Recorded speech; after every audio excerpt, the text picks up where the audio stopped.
We are a nation of perfect English speakers with empty stomach because they made English compulsory in school and agriculture optional.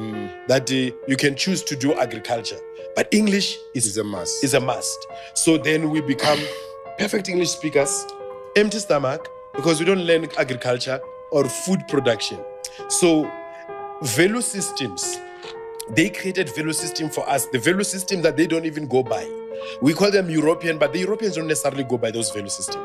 The Chinese, they have their own value system that make them who they are, the greatest inventors, the Indians, and so forth.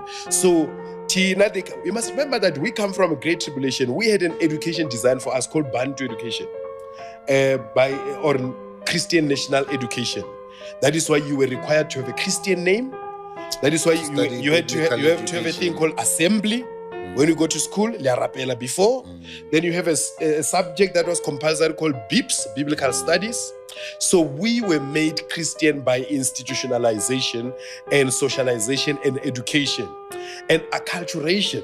So now you hear people saying, I made my choice. You did not make a choice when you started to be taught to pray this thing from crèche. Okay. And then you go through school, primary school, warapela, every day go assembly. So you never really chose to be what you are.